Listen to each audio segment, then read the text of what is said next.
ఒకసారి పరమానందయ్య గారికి సూది అవసరమైంది. అప్పుడు ఆయన శిష్యుల్ని దగ్గరికి పిలిచి, ఏమర్రా, వెళ్ళి సూది తీసుకురండి అని చెప్పారు పరమానందయ్య గారు. ఆ మాట విన్న శిష్యులు 12 మంది సరేనండి గురువుగారు అంటూ సూది కోసం బయలుదేరారు. బజారుకు వెళ్ళి సూది కొన్నాక వాళ్లకు ఒక పెద్ద సమస్య ఎదురైంది. అది ఏమిటో తెలుసా?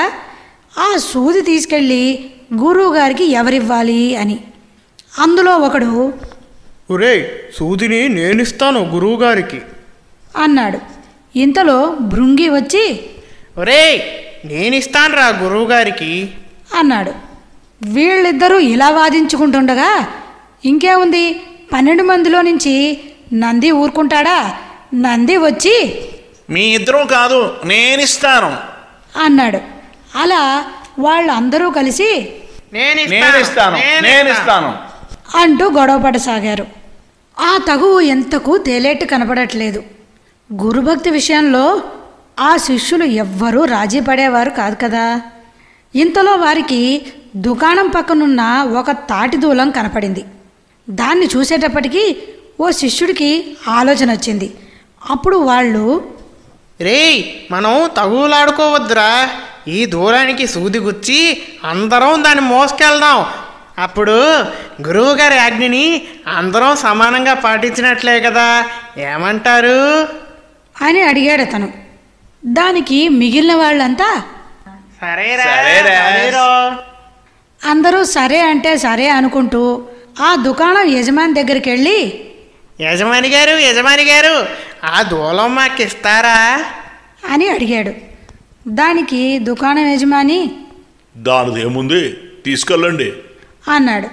అప్పుడు ఆ 12 మంది దుకాణం దగ్గర నుంచి ఆ దూలం తీసుకుని ఆ దూలానికి సూది గుచ్చి దాన్ని మోసుకొని వెళ్ళసాగారు.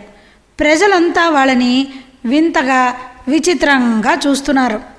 ఏమైతేనేం, మొత్తానికి వాళ్ళు ఆ తాటి దూలాన్ని గురువుగారి దగ్గరికి తీసుకెళ్లారు. వాళ్ళ తెలివితేటలు అర్థమయ్యాయా? ఒక్క సూది కోసం 12 మంది వెళ్ళడం, పైగా ఆ సూదిని తాటి దూలానికి గుచ్చి తీసుకురావడం.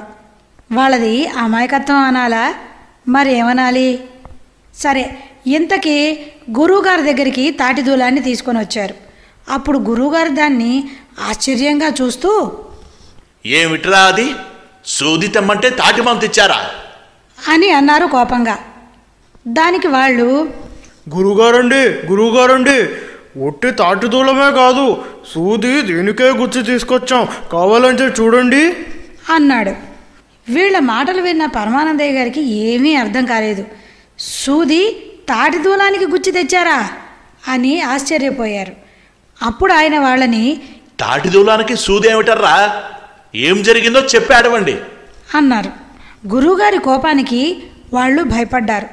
అప్పుడు వాళ్ళు, మరేమో గురువుగారు, మా 12 మందిలో ఎవరిని తెమ్మన్నారో చెప్పలేదు కదా, మేము కొట్టుకోవడం చూసి నేనే చెప్పా, ఈ తాటి దూలానికి గుచ్చి 12 మందిని తీసుకెళ్దాము, గురువుగారు సంతోషిస్తారు అని. ఆ మాట విన్న పరమానందయ్య గారికి నవ్వాలో ఏడవాలో తెలియలేదు. అప్పుడు పరమానందయ్య గారు, మీ తెలివి తెల్లారా, సూది కోసం తాటి పని మోసుకొస్తారా? ఇంతకీ సూదేది? అప్పుడు, నువ్వియ్యరా? అరే, నువ్వే ఇవ్వరా? అరే, నువ్వు ఇయ్యనా? ఉండండిరా, నేను వెతుకుతాను. పరమానందయ్య గారు సూది అడగగానే శిష్యగణం అంతా సూది వెతకడానికి బయలుదేరింది. ఆ తాటిమాని మొత్తం ఎంత వెతికినా సూది కనపడలేదు. వెతకండిరా. నువ్వు వెతకరా? రేయ్, నువ్వెతకరా? ఒరే, తొందరగా వెతకండి, గురువుగారికి కోపం వచ్చేస్తుంది అంటూ అందరూ సూది కోసం వెతకసాగారు. కానీ సూది ఎక్కడా కనపడలేదు. ఇదంతా కాదని చెప్పి పరమానందయ్య గారే సూది వెతకడం మొదలుపెట్టారు. పాపం ఆయనకు కూడా సూది కనపడలేదు. ఎందుకంటే వాళ్ళు తెచ్చే హడావిడిలో ఆ సూది కాస్త జారి ఎక్కడో పడిపోయింది. ఈ విషయం తెలిసిన గురుపత్ని, మీ మొహాలు మండ, ఒక్క సూది తీసుకురమ్మంటే 12 మంది వెళ్ళి దూలాన్ని మోసుకొస్తారా? వెళ్ళి ఆ దూలాన్ని ఆ యజమానికే ఇచ్చిరండి, వెళ్ళండి ఏదవాళ్ళారా అనుకుంటూ కసురుకుంటూ లోపలికి వెళ్ళిపోయింది. ఇదంతా చూసి ఏం చేయాలో పాలుపోని పరమానందయ్య గారు దేవుడా అంటూ కూర్చుండిపోయారు. ఇది పరమానందయ్య శిష్యుల కథ.